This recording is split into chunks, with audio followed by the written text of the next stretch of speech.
Hello mga dear friends! Kumusta ang practice test natin ngayon? Na-perfect kaya? Tara, let's check your answers. Ang first item natin ay Mary blank while I was cleaning my phone. Ang tamang sagot dito ay letter A. Ang tanong ngayon, bakit? Kung susuriin po natin ang sentence, may dalawang ganap dito. Ang isa, cleaning. Ito ay ang going on activity in the past. Ang isa naman, cold. Nangyari siya habang naglilinis ng phone. Kumbaga, naging interruption siya. Nangyari sa gitna ng isang activity na nagsimula kanina at patuloy pang ginagawa ng mangyari ang interruption. Kapag ganito po ang ibig sabihin natin, ang ikalawang pangyayari ang gagamitan natin ng simple form. Na paano malalaman na mas mahaba talaga yung action na cleaning? Meron pong while na ginamit dito. Ibig sabihin, habang naglilinis. Madalas, ang while ay ginagamit para matukoy ang mga longer actions pag more than one actions ang ipinahihiwatig ng sentence. Pag gagamit tayo ng past continuous, ibig sabihin, something was going on at a certain time in the past. May patuloy na nangyayari nung time na yun. So, ano ang patuloy na nangyayari dito? Ang paglilinis ng phone. Patuloy siyang nangyayari, pero na-interrupt siya. Itong pagtawag ni Mary, itong called na action, ito yung time na specific. Na at this time, naglilinis siya ng phone. Pero, hindi mo nilagay ang time, nilagay mo ang iba pang pangyayari sa time na yun. Kaya nagiging mala interruption siya. So, bakit hindi si B? Dahil sa context ng sentence natin, ang tawag ni Mary ay interruption sa paglilinis ng phone na tinatawagan niya. Kasi ang B, dalawang past continuous, gagamitin natin siya para ipakita na may dalawang action in the past na sabay na nangyayari. So, hindi siya pwede pag-interruption. So, kung ganitong sentence, Mary was calling while I was cleaning my phone, kumbaga sabay nilang ginagawa, hindi siya nag-interruption. Tinatawag si Mary, siguro iba yung tinatawagan ni Mary, tapos siya naman naglilinis ng phone. So, nag-iiba yung meaning niya. Bakit naman hindi pwede ang C? Kasi, past tense ang sentence natin. Past continuous to be specific. Pero ang option letter C, has called ay isang present perfect. Longer period din ang scope niyan. Ibig sabihin, nagsimula sa past hanggang sa present at may resulta na makikita sa present. Yun yung connection ng past and present. Pero dahil past continuous ang verb ni while, meaning wala itong connection sa present. Kaya di pwede ang present perfect. At hindi pwede ang D kasi past perfect ito. Gagamitin kapag ibig sabihin na tapos na ang isang action bago mangyari ang isa pa. Pero sa sitwasyong ibinigay sa item, ongoing ang isang action tapos may nangyari in the middle. Hindi pa natapos yung cleaning, may nag-interrupt. Siguro tatapusin pa niya ang cleaning pagkatapos ng tawag ni Mary. Kaya hindi pwede ang past perfect. Again, ang past perfect ay para ipakita na natapos mo, una mong natapos ang isang action bago may sumunod. Nagets niyo ba? Sige, punta tayo sa item number 2. At ang tamang sagot ay letter C, for 2 years. Bakit why? Ang tense kasi natin, present perfect continuous, has been staying. Ibig sabihin, mula sa past hanggang sa present, patuloy na nangyayari. So, makikita sa mga choices na nangyayari ang pag-stay ni Jane sa loob ng 2 taon dahil puro 2 years ang mga nasa choices. Ang problema lang is, Alin nga ba dito? So, alam na natin na letter C. Dahil sa claw ng present perfect ang past at present, madalas gumagamit tayo ng prepositions of time na nagpapahiwatig ng haba ng panahon, kaya ng for at saka since. Pero, bakit for 2 years ang tama kung pwede naman pala ang since? Pag for kasi ang gagamitin, ang kasunod niyang time word ay ang total period of time. Or how long ang meaning niya. Kaya for 2 years. So, bakit hindi since? Ang since kasi, ginagamit din siya sa present perfect. Pero, ang kasunod niyang time word ay specific na oras, petsa, taon, hindi ang total time. Pag since, ibig sabihin, kailan nagsimula? Kaya kung since gagamitin mo, dapat hindi 2 years. Sa sentence na to, pwedeng since 2018. Kasi 2020 na tayo ngayon. So, from 2018 hanggang 2020, total of 2 years. So, for 2 years. Pero kung since gagamitin mo, since 2018. Kung ang present time mo ay 2020. Kasi present perfect tayo. Hindi pwede ang B kasi wala siyang time indicator na preposition. Wrong ang structure niya. Hindi natin pwedeng sabihin na Jane has been staying with us 2 years. Hindi rin pwede ang D dahil mayroong ago. Ano ba itong ago?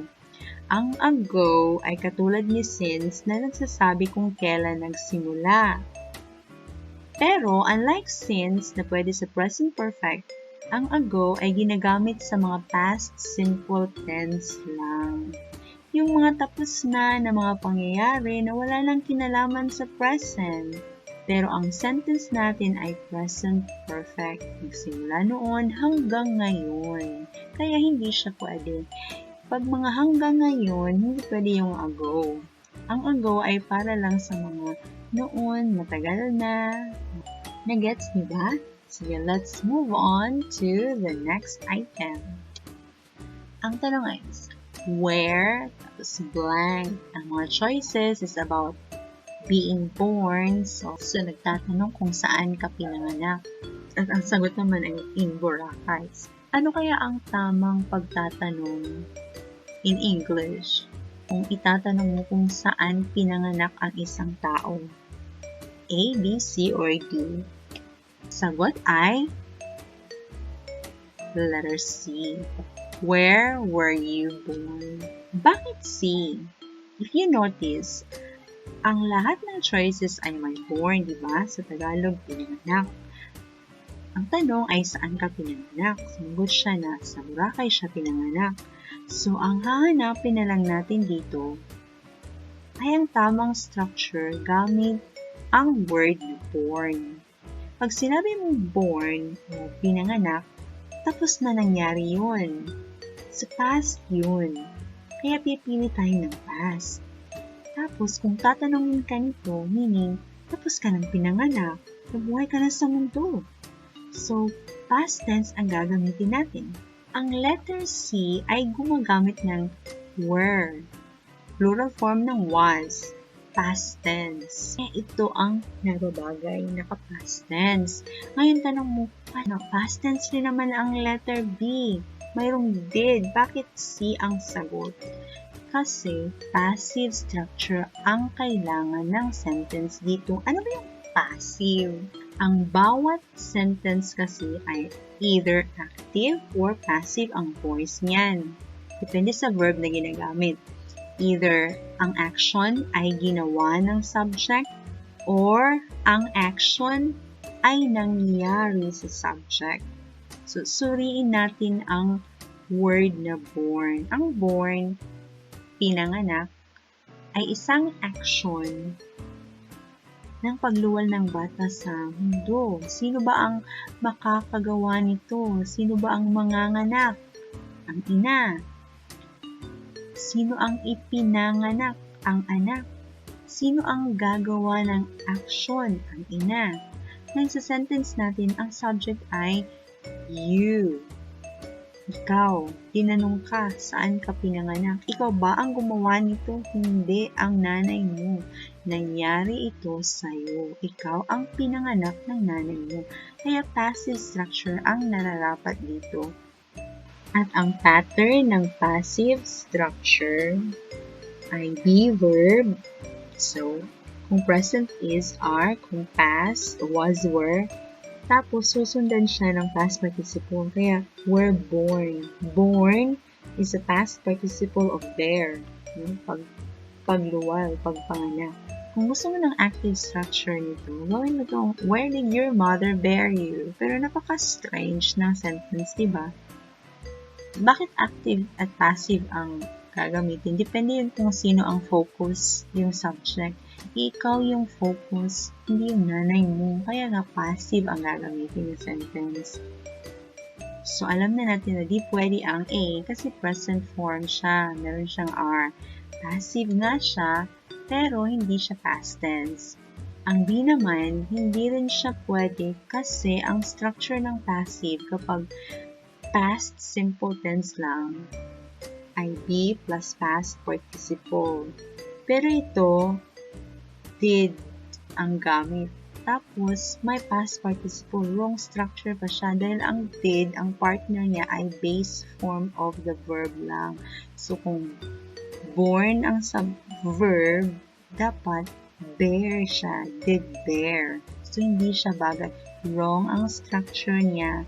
Wrong ang meaning niya. Hindi siya passive. Hindi rin pwede ang D. Dahil present perfect ito, have you been born? Ang present perfect ay mga sitwasyon na may connection sa present. Pero ipinanganak ka noon, wala na siyang connection. Ang pagkapanganak mo ay walang connection sa present. Sa past lang talaga ito nangyari. Nangyari sa Boracay noon. Nag-gets niyo ba? So let's move on to the next item. Ano ba ang tamang sagot ng item na to? Ang tamang sagot ay letter D. We were going. Reported or indirect speech kasi na belong ang structure nito.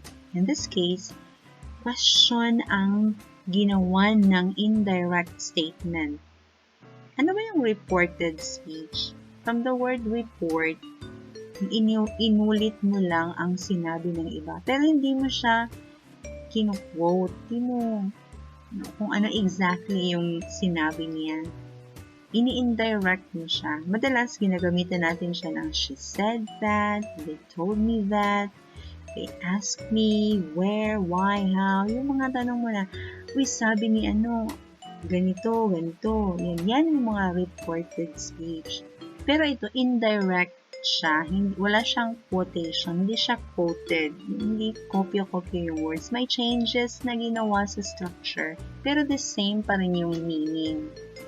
Now, ang sentence natin ay gumamit ng relative pronoun na where.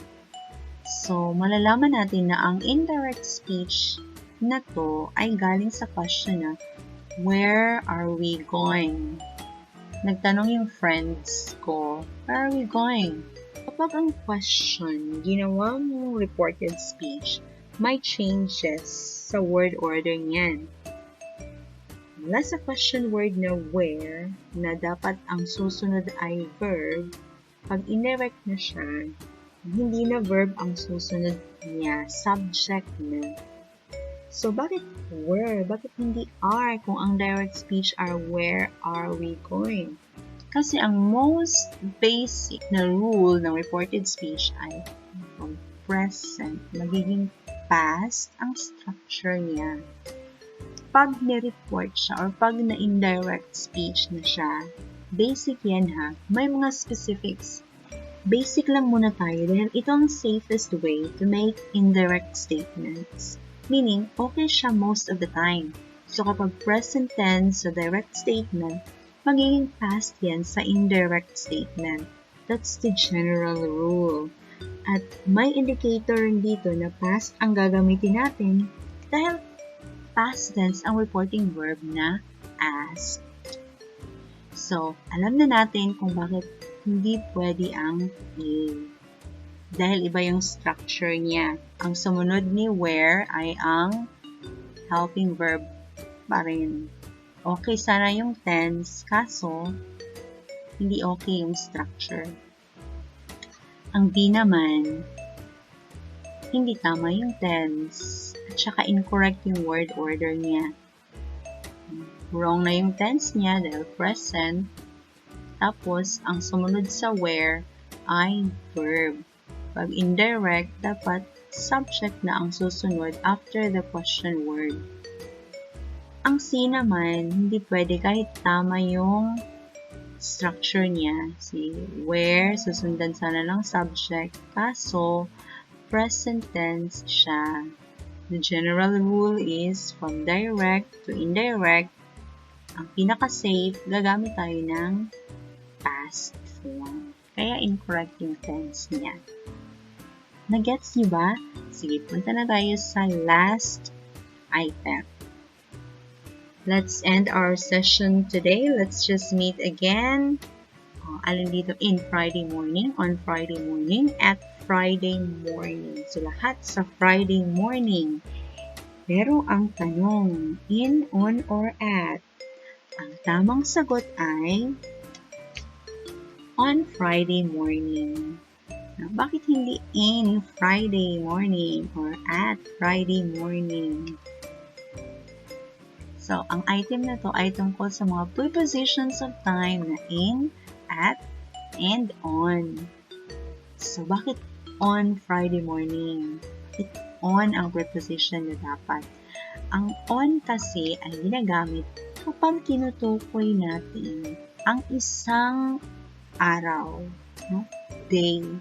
Whether pangalan ng araw ang sinabi, like Friday, no, Monday, or part lang ng araw on Sunday afternoon, on Saturday night, or petsa on July 10, or on January 1, on December 12, 2020, complete siya.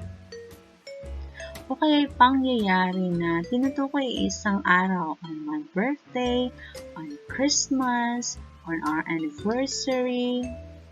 Yan, gagamitin natin ng on isang araw. So, dahil Friday ang tinutukoy dito, kahit part lang siya ng Friday, dahil morning lang ang tinutukoy, so dahil pinangalanan ng araw, Friday, anong araw sa Friday? Sa morning nga lang, pero sa araw ng Friday, so gagamitin natin ang preposition na on, na pang-araw or pang-day.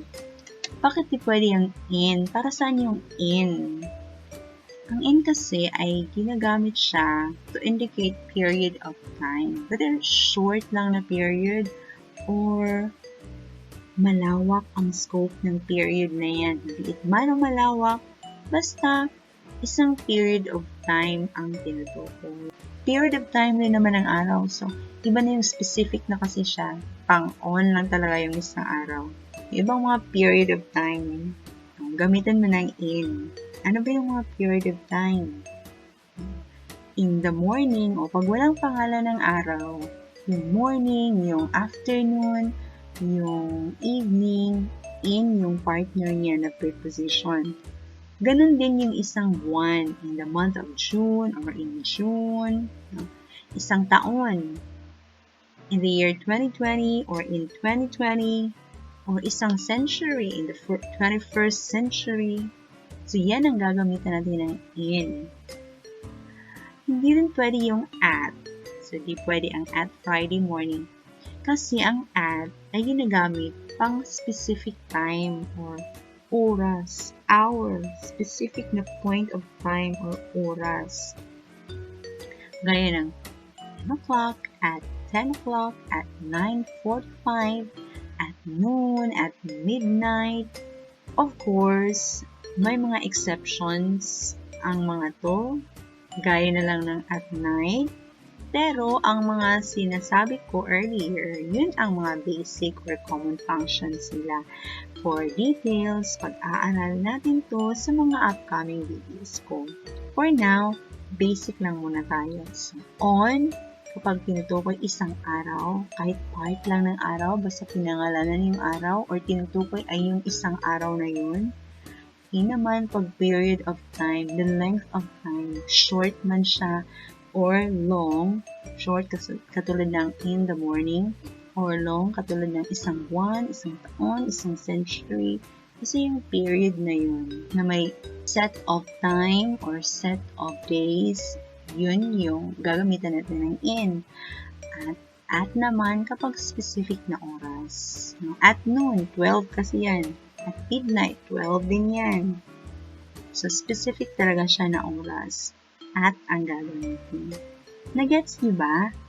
I hope na naka-help itong practice test na to para maliwanagan kayo sa mga grammar structures na medyo nalilito kayo. So that's it for today, my dear. Thank you so much for learning with me. Until next time, bye-bye!